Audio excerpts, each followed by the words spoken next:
Director ng Climate Change Commission, si Secretary Robert Borge. Magandang umaga po, Secretary Robert. Magandang umaga po, Miss Angel, sa inyo. Advance Happy Valentine's Day. Happy Friday. At kitang-kita naman ang ganda ni Ma'am Angel ngayong araw. Magandang Pulang-pula. umaga na rin po sa lahat ng libo-libong milyon-milyon tagapakinig sa inyong programa. Magandang umaga po. Opo, Secretary, sang-ayon po ba kayo doon sa Climate Change Commission na papunta na rin po ang Pilipinas sa water bankruptcy?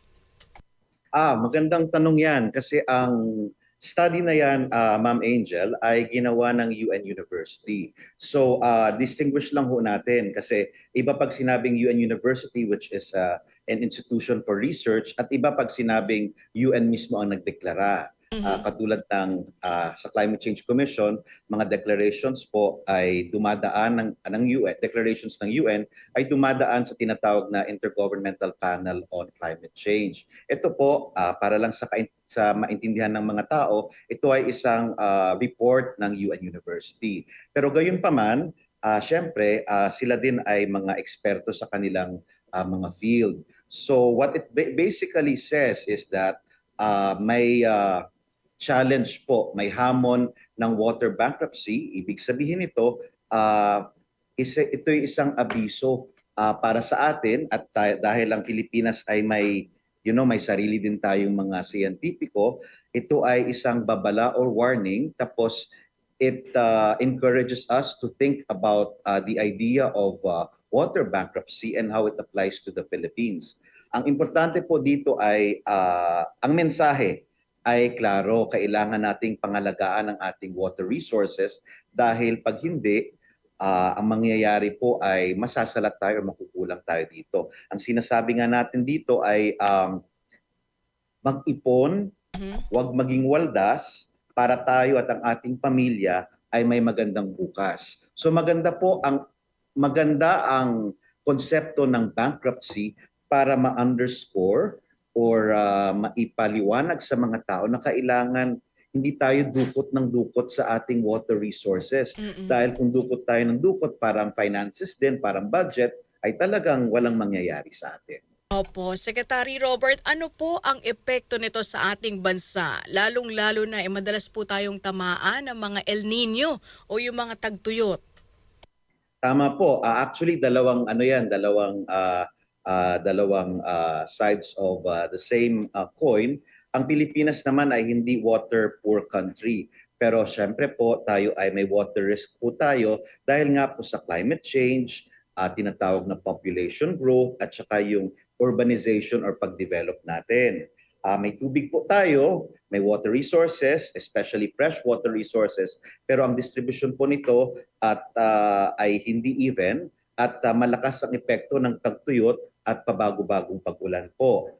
May study nga po ang World Resources Institute na maaring tataas pa ang water stress ng Pilipinas hanggang by 2040. Kaya lang po, ito naman ang kahalagahan ng mga siyentipikong mga pag-aaral. Ito po ay prediction ng pagkawala or pagkakonti ng ating water resources. Ibig po sabihin ito'y paalala, magti-trigger sa atin dapat meron ba tayong polisiya, meron ba tayong programa pagdating sa pag-alaga po ng ating water resources. Pagdating po sa epekto, syempre, ang Pilipinas, ang concern natin, anong epekto nito sa ating mga magsasaka. Dahil yun nga, if hindi natin pangalagaan ng ating water resources, ang productivity maapektuhan. Para naman sa ating pang-araw-araw na pangangailangan, kung may banta ng water bankruptcy, or hindi natin na ma-manage ang ating water resources, hindi natin na-replenish, baka maapektuhan ng ating sources ng water also and for drinking. And syempre alam naman po natin ang tubig, Ma'am Angel, ay buhay, ano? Totoo yan. So ang dami talaga maapektuhan nito. Kung kaya't kailangan nating maintindihan ang pangangalaga ng water resources sa pamamagitan ng konteksto ng mga plano at aksyon ng ating pamahalaan. Speaking of plano at aksyon, Secretary, dahil nga yung bansa po natin, kundi sobrang init, nakakaranas tayo ng mga malalakas sa pag-ulan. Meron po ba tayong mga ginagawang hakbang o proyekto po sa ating pamahalaan nang sa ganon maimbak natin yung mga rainwater nang sa ganon kapag dumating na po itong panahon po ng tagtuyot ay po pwede po magamit ng ating mga kababayan? Ang galing-galing naman ni Ma'am Angel, talagang very strategic mag-isip. Importante po yan. Kasama po yan, nakasaad sa ating National Adaptation Plan. Ang National Adaptation Plan po ay isang plano na ang sabi sa UNFCCC ay kailangan meron ng ating bansa at ibang mga bansa para rin po sa tinatawag na shared responsibility sa ating resources. Itong National Adaptation Plan or NAP, for the first time, nagkaroon ng Pilipinas under President Bongbong Marcos Jr. Anong ibig sabihin nitong National Adaptation Plan? It's long-term na risk-based map na binubuo kasama, of course, binuo ito kasama ang pinakamahusay nating mga siyentipiko at gamit ang best available climate projections. Nakalagay din po dito ang iba't ibang mga tinatawag nating priority areas kung saan kailangan aksyonan ng ating pamahalaan sa pamamagitan ng ating mga line agencies sa iba't ibang mga mandato nito at ating mga LGUs po. So ano po nakalagay dito? Kasama po dito ang pangangalaga at proteksyon ng ating watershed. Kasama na rin po ang proteksyon ng ating mga kagubatan dahil ito po ang tinatawag nating mag-iimbak ng ating mga water resources at mapapangalagaan din po siya. Kasama din po dito, Ma'am Angel, ang tinatawag nating Local Climate Change Action Plan. Ito po kasi ay ang action plan ng ating mga LGUs or lokal na pamahalaan. At kasama din po kasi dito ang tinatawag na water security. So nagbibigay guidance ang NAP kung anong pwedeng gawin. Sa Philippine Development Plan din po, isinama ang climate resilience bilang bahagi ng ating economic strategy at syempre sa National Determined Contribution Implementation Plan, nakasaad din po ang kahalagahan ng ating mga forest resources and protection ng nature-based solutions natin. Anong ibig kong sabihin nito, Ms. Angel? Sa madaling salita, meron ng programa, may plano na para sa ating mga ahensya at ng LGU. Ang importante po ay kailangan yung plano ma-implement. At dahan-dahan na po ini-implement ito, kasama na po yung sinasabi ninyo. Yung pag-imbak po or water catchment is one effective way of doing things. Kasi ang sinasabi ninyo, Ma'am Angel, pagdating ng pag-ulan, nagiging banta ang tubig dahil sa Kaliwat kanan ng baha. Pero inisip ba natin na pwedeng maging resource ang tubig baha? So kailangan magaling ang ating mga gagamitin natin ang best available science at gagamitin natin ang knowledge na bigay ng ating mga scientists. Since maraming tubig, tamang-tama po, sabi din ni Presidente Bongbong Marcos na water catchment is a good way to go.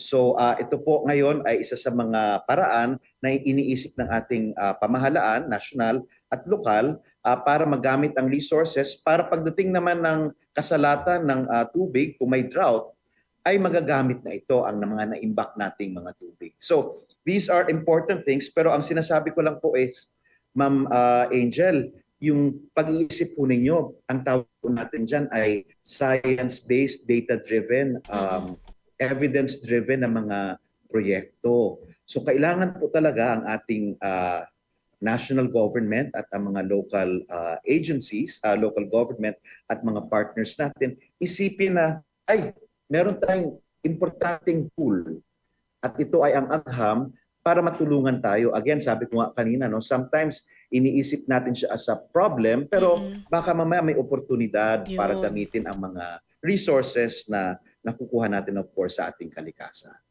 Sir Robert, Secretary, na sabi din po sa report, itong water bankruptcy ay nangangahulugan daw po ng insolvency at irreversibility.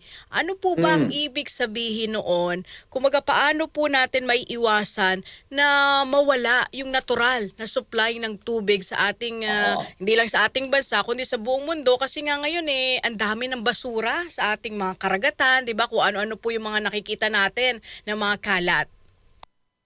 magandang konsepto siya para mas maintindihan ng mga tao. Pag sinabi mo kasing insolvency at saka water bankruptcy, Ma'am Angel, no, parang pag, how do you say this? Pag ah, hindi natin pinangalagaan ang ecosystem at ang practice natin ay extract lang tayo ng extract at hindi nabibigyan ng panahon ng ating inang kalikasan para ma-replenish ang water resources natin, ang mangyayari, mababangkarote talaga tayo. So, Mhm. the concept is a good way to visualize the possible impact of mismanagement of our resources. At ang sinasabi ng report na ito, hindi lang siya extraction ang magiging problema or pag-manage nito, pag-manage ng water resources.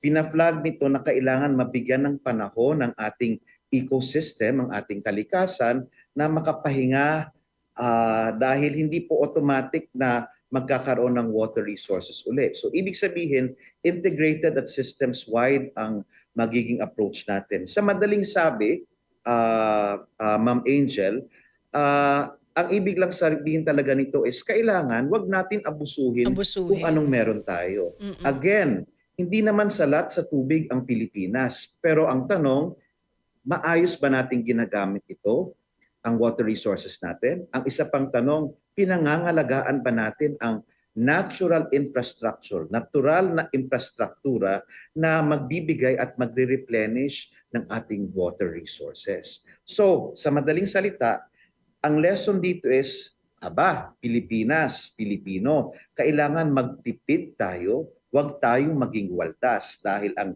resback nito, sabi nga sa lingwahe ng ating mga kababayan, ang resback is mawawalan talaga tayo ng ating resources. But then again, ang nangyayari is ito ay magandang babala, magandang paalala sa atin na may panahon at may magagawa tayo. And then it goes to, how do I say this? Very biblical siya, ma'am. Mm. Kailangan pangalagaan ang binigay ng Diyos. Pag inabuso, talagang tayo ang makakatikim ng hagupit ng kalikasan. Oo, I totally agree diyan, Secretary Robert, kasi 'di ba sa atin nga mawalan ka na ng kuryente, 'wag ka lang mawalan ng tubig, 'di ba? Tama, tama po yan. Tapos ang ano ba ito? Ako'y laking probinsya kasi. Mm. So sa amin po, ang lola ko ay isang home economics teacher. Meron akong kapatid na pag inoon ng inoon ang gripo, okay lang. Parang walang katapusan. Sabi ng lola ko, hindi ganyan yan. Ito ay isang finite resource daw. May hangganan kung hindi inaalagaan. So Yun. kailangan po magtipid at kailangan din po ayusin natin ang mga proseso at sistema natin. At maybe again, ma'am, no? Mm. Ma'am Angel, importante na talagang ituro sa ating mga kabataan at sa ating mga lokal na pamahalaan at again, i-re-emphasize that sometimes uh, individual practices, once reformed, pag binago siya, malaki ang epekto para sa ating lahat, sa kabutihan nating lahat. Mhm. So, ito po kasing problema na ito, nakaambang problema, Sekretary, ano, ay hindi lang po dapat nakaatang sa pamahalaan, kundi lahat po tayo dapat may pakialam, 'di ba? Meron tayong gawin. So, sa publiko po natin, sa mga nakikinig po sa atin, Secretary Robert, ano po ang dapat gawin ng publiko maliban po sa pagtitipid para po hindi natin ma-experience itong water bankruptcy? Tamang-tama, ma'am, no? I think makialam ay importante. Pero bago ka makialam, kailangan po may alam ka rin. Mhm. Di po ba? So ang mensahe po natin, malaki ang papel ng ating publiko, hindi lamang po sa pagtitipid ng tubig, kundi sa pagpalakas ng ating natural infrastructure, respetuhin po natin. Pero siguro importante din, ma'am, yung kultura ng siyensya at pagpapahalaga sa subject na sometimes nung kabataan natin ayaw natin, Oo. pero especially now, nalalaman natin na ang agham ay importante para mas maintindihan natin ang nangyayari sa ating palibot. So ang gusto ko ring ipaalam, ang National Adaptation nga po, plan natin, ay gawa ng ating mga Filipino scientists at gamit po ang best available science. Pinapakita na mahalaga ang siyensya at importante ng ating mga plano ay science-based at data-driven policies. Medyo mahaba-haba akong sasabihin ko, Ma'am Angel, pero ang gusto Opo. nating sabihin ay kailangan mapalakas natin ang ating national capacity sa research at innovation. Kaalaman din po kasi siya para magbago po ang ating kultura at ang behavior. At sa akin po, baka pwede nating mahikayat ang ating mga kabataan na sumama na rin sa kilusan, na mag-ipon tayo sa ating hinaharap. At pag-iipon po natin ay hindi lang yung practice or behavior natin, pero mag-ipon tayo sa galing ng ating pag-iisip. Mhm. At sana po marami ang mahikayat na hindi lang maintindihan ang science, pero mag-aral po ng mga engineering, climate studies, environmental studies para po mas mapalakas ang ating kalinangan at kaalaman pagdating sa hindi lamang sa climate change, hindi lamang sa water resources, but sa approach po natin. Importante po kasi Mm. Ma'am Angel, Opo. alam natin ang agham ay discipline at may rigor siya. At dahil sa discipline at rigor, alam natin kung paano i-approach ang isang problema at paano tayo maghahanap ng solusyon tungkol dito. Magaling naman ang Pilipino at no one will say no to me when I say the Filipino is intelligent. What's important is we continue not just managing and protecting our natural resources, but also fostering and improving our human resources Mm. so that our people, our nation is prepared for the many challenges ahead, not just to understand the problems, but to find solutions that will result in changed behaviors and a deeper appreciation not only of the importance of our water resources, our natural resources, our ecology, but more importantly, understand that we're all connected and that kahit may problema, there are solutions available if we apply ourselves. Yun Mm. po, Ma'am Angel, ang ating mensahe. Yun ho ang gusto natin dahil ano pa naman ang pangarap ng Pilipino. Isang Pilipinas na bagong bansang matatag, hindi po ba? So Opo. kailangan kanya-kanya po. Tayo po ay may maiaambag at kailangan magtulong-tulong tayo. May mga plano, may mga polisiya, may mga developments na rin, pero pag hindi tayo magtulong-tulong, hindi po ito lalaki, hindi kakalat, at hindi natin mararamdaman as an entire country ang benepisyo ng ating makabagong kilusan para po sa pagprotekta ng ating kalikasan at ng ating klima. Mhm, siguro simpleng ambag para po sa makapagtipid Ay, tayo sa ating mga tubig ano, para hindi ito mawala. Sabi nga, save water before it's too late. Siguro sa mga opo, guardian, sa mga magulang at early age yung mga bagets. Kumbaga turuan, ba pag nagsisipilyo sila, patayin yung gripo, 'di ba? Kumuha ng tama. baso, ganyan din sa paghuhugas ng kamay. Kung hindi ka naman kailangan maghugas pa, patayin mo muna yung gripo. Gayon din siguro pag naguhugas ng plato. Yes, tama po. Sa tingin natin, ano siya, no? Maliit lamang, Opo. pero yung pag naka-on yung gripo at tubig habang may aktibidad ka, yung ano mo, yung dapat sana isang cup lang, isang Mm. baso lang, nagiging 10.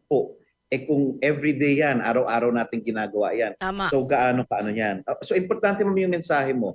It is in the everyday things. While it's important na may malakihang aksyon, wag nating kalilimutan na importante din ang maliliit na aksyon dahil sa conscientiousness natin, sa consistency natin, magkakaroon ng pagbabago.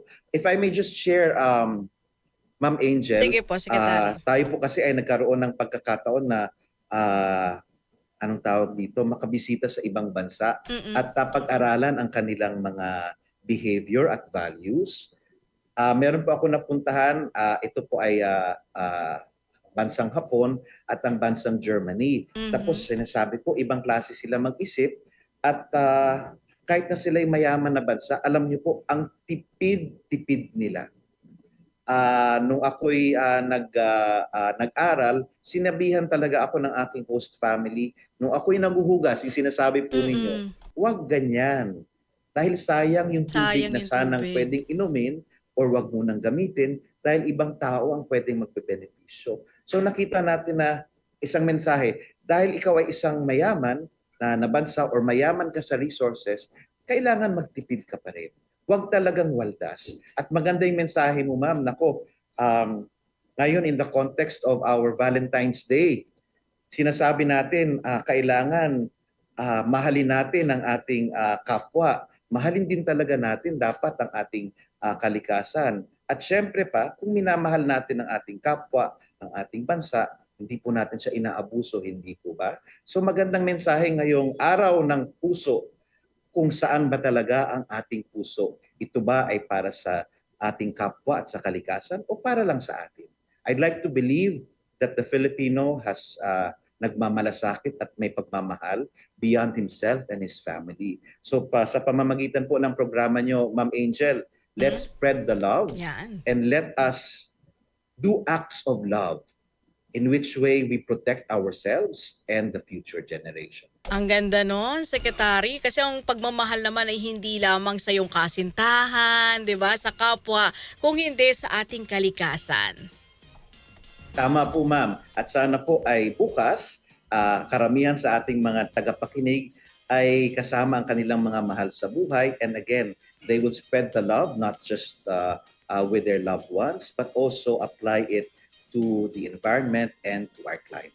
Okay, with that, Secretary, ang dami po nating natutunan. Alam ko, ganun din po yung ating mga tagapakinig. Maraming salamat po sa inyong oras at panahon dito po sa aming programa.